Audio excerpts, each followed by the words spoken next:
Salam mehriban adamlar, yurdumuzdaki ve dünyadaki täzelikler bilen tanıştıryan Türkmen portalı Hepdäniň täzelikleri. Türkmen portalı Hepdäniň täzelikleriniň şu sanany. Türkmenistanyň prezidenti Şanhay hyzmatdaşlyk guramasynyň sammitine gatnaşar. Antonio Guterres'tan Serdar Berdimuhammedowyň adyna hat gelip goşdy. Prezident Serdar Berdimuhammedow Ministrler Kabinetiniň 8 aýynyň jemlerine bagşlanan mejlisini geçirdi. Türkmenistanyň prezidenti Koreya Respublikasynyň prezidenti bilen telefon arkaly söhbetdeşlik geçirdi. Türkmenistanyň milli ýygynysynyň Milletler Kubogynyň toparçalaýyn tapgyryndaky oýunlarynyň tertibi ma'lum boldy we beýlik habarlar.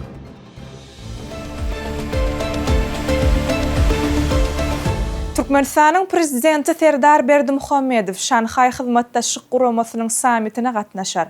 Bu halkara çäres 2025-nji ýylyň 31-nji awgustyndan 1-nji sentýabryna çenli Hytaýyň Tianjin şäherine geçiriler diýip Hytaýyň Daşary işler ministriniň kömekçisi Liu Bin habar berdi. Sammitde 20-den gowrak daşary ýurt döwletleriniň ýol başçylary, şeýle hem halkara guramalaryň wekilleri gatnaşar.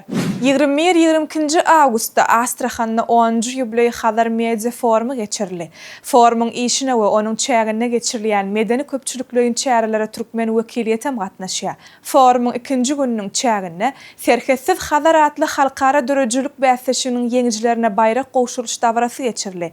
Hadar ýaky ýurtlaryň jurnalistleriniň arasynda iň gowy jurnalistik eserler, fotosuratlar boýunça her ýyl geçirilýän halkara dörejilik bäsleşigine Türkmenistan gazetiniň jurnalisti Muhammed Bekiýew 1-nji orna münasip boldy.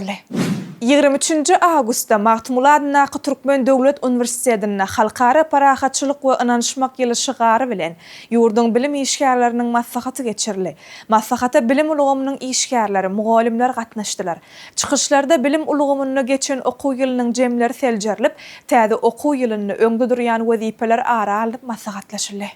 Gurbanyňly Berdimuhammedow adyna howannarlyga mätäş çağalary hemaýet bermek boýunça Haýyr Sahawat gaznasynyň bejeriş işleri boýunça vice-prezidenti Oguljahan Atabaýew Hytaý Halk Respublikasyna saparynyň çäklerini Hytaýyň Halk Syýasy Konsultatiw Geňeşiniň ähli Hytaý komisiýasynyň başlygynyň ornmasary Şanhay hyzmatdaşlyk guramasynyň hoşniýetlilik, dostlyk we hyzmatdaşlyk komisiýasynyň başlygy hanym Shen Yueyu Şanhay şäheriniň häkimi Gunçijen bilen duşuklar geçirdi.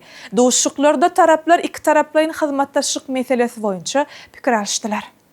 25-nji awgustda Türkmenistanyň Daşary işler ministri Raşid Meredow bilen Russiýa Federasiýasynyň Daşary işler ministri Sergey Lavrowyň arasyna telefon arkaly söhbetdeşik geçirildi. Taraplar iki taraplaryň hyzmatdaşlyk bilen bagly meseleleri ara alyp maslahatlaşdylar we halkara syýasy arenada özara hyzmatdaşlyk etmegiň ähmiýetini bellädiler. Şeýle hem Daşary işler ministrleri derejesinde gepleşikleri we özara gatnaşyklary öz içine almak bilen işçiň syýasy dialogy dowam etdirmek barada alaşdylar.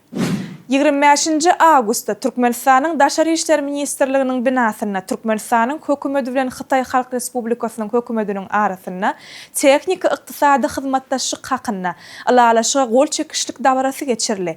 Alalaşyk Türkmenistan bilen Hytaý Halk Respublikasynyň arasynda ykdysady, ilmi tehnik we infrastruktura ýaly ugurlarda hyzmatdaşlygy giňelmäge ýardam berer.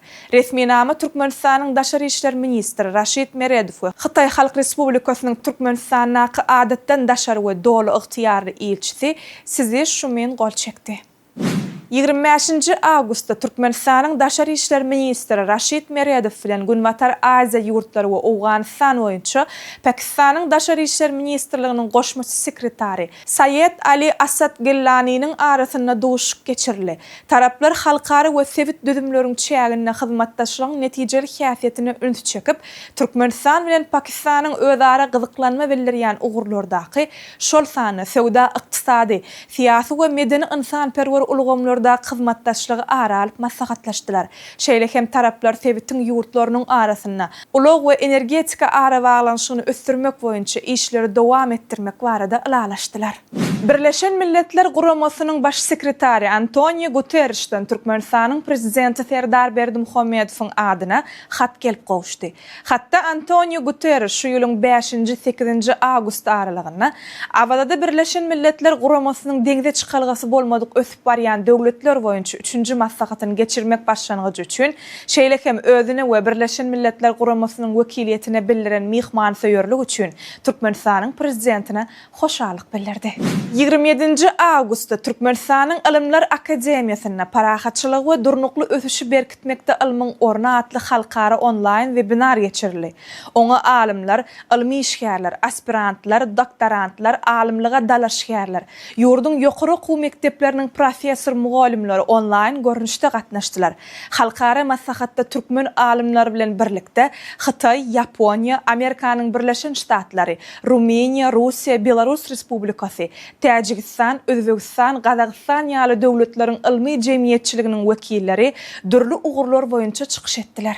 Agzybir tilsimady bilelikdäki kärhanasy we Aýdyň Gijeler hojalyk jemgyýet tarapyndan jemi 137.054 sany bilimli atly notebook kompýuterleri öz wagtyna taýýarlanyp, Aşgabat, Arkadağ şäherlerindäki we welaýetlerdaky değişli bilim edaralaryna gowşurly.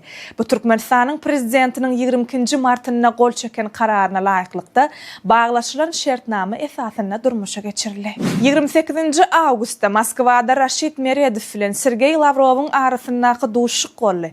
Duşyň dowamyna taraplar iki taraplaryň hyzmatdaşlygyň syýasy, sowda, ykdysady we medeni insanperwer ugurlar bilen bagly meselelerini ara alyp maslahatlaşdylar. Şeýle hem halkara we sewit gün tertibiniň möhüm meseleleri boýunça pikir alşdylar. Mundan başga da taraplar Aşgabatda Türkmen Rus Universitetiniň döredilmegi baradaky hökümetara ılalaşyk boýunça alınıp barlayan işi tamamlamagyň zerurdygy barada ılalaşdylar. 29 awgustda prezident Serdar Berdimuhammedow sanly ulga markaly Türkmenistanyň ministrler kabinetiniň mejlisini geçirdi. Mejlisde şu ýylyň 8 aýyna ýurtda alınıp barlan işleriň jemleri jemlenildi.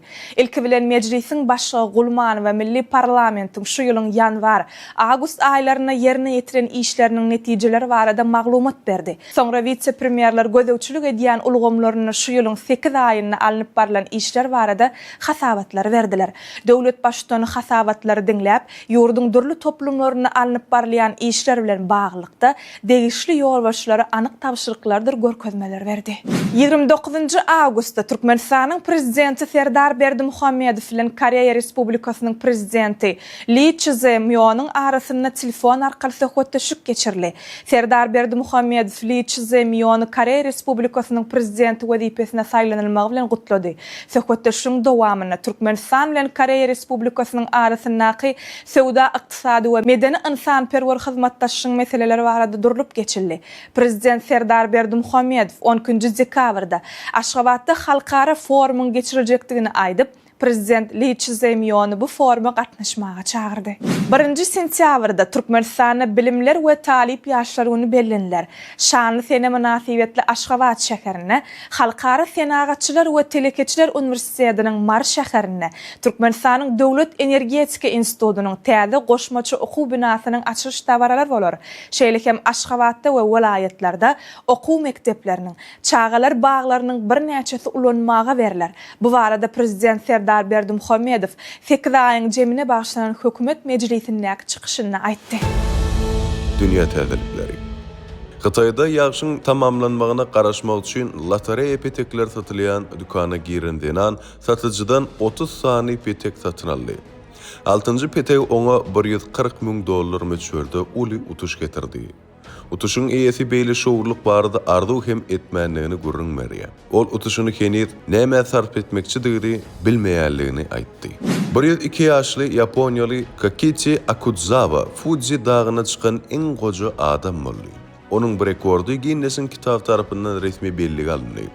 Adatça Fuji dağına çıkmak 6-9 saat alıyor, emma Akudzawa yolu 3 güne payladı. Olmunu ön yürek ağrıyını baştan geçirerlik sebepli sağlığını tüvekkelçiliğe salmalığı için etti. Fuji, bu Yaponiýanyň Honshu adasyndaky yanardağlı we ýurdun iň beýik nokady bolan dağdyr. Onun beýikligi 3777 metre deň. Dünýäde tuýynyň narhy soňky 18 ýylda iň pes derejede arzalandy. Muňa Aziýada hasyllygyň artmagyna we rekord derejede ýygnalmagyna getiren howanyň gowlanmagy sebäp boldy. Eger 1975-nji ýylda tutuş dünýäniň daýhallar gektardan ortaça 2,14 tonna şaly hasylyny ýygnanmasalar, 2000-nji ýylda hasyllyk 3,8 tonna ýetdi. Häzir bolsa ol 4,7 tonna deňdir. Şeýlede Mekke jewanyň, soýanyň we bugdaýyň hasyllygy artdy. Kolumbiýanyň Serete şäherine çağa ChatGPT neuro ulgamynyň hormatyna ad takdylar.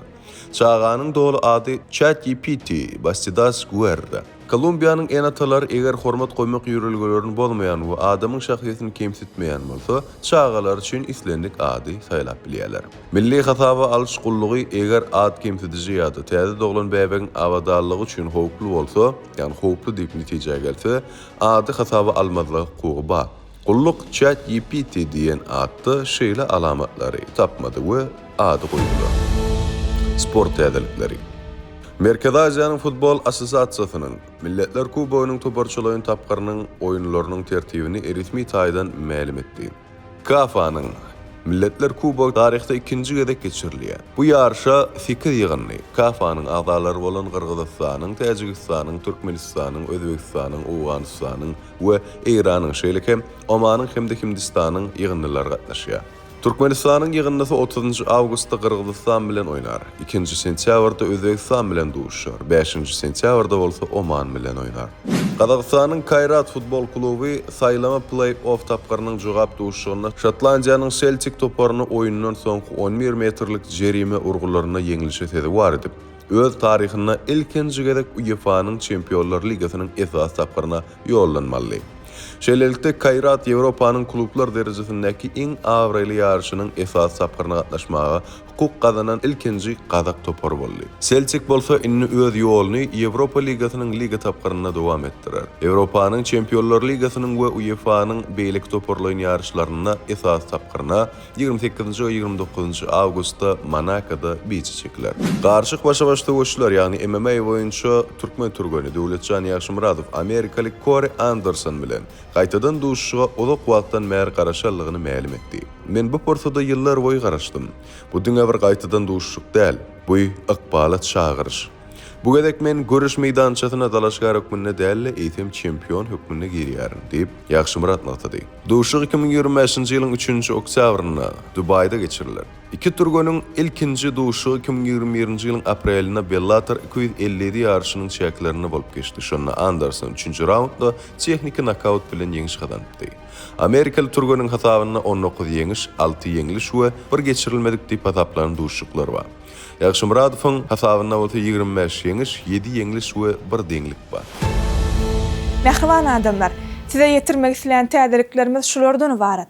Ähli habarlar bilen bolsa Türkmen Portal web-saytymyzdan dogrulygyna tanyşyp bilersiňiz. Ýatdan çykarmaň. Türkmen Portal siziň iň ygtybarly maglumat çeşmeňizdir. Sag bolun.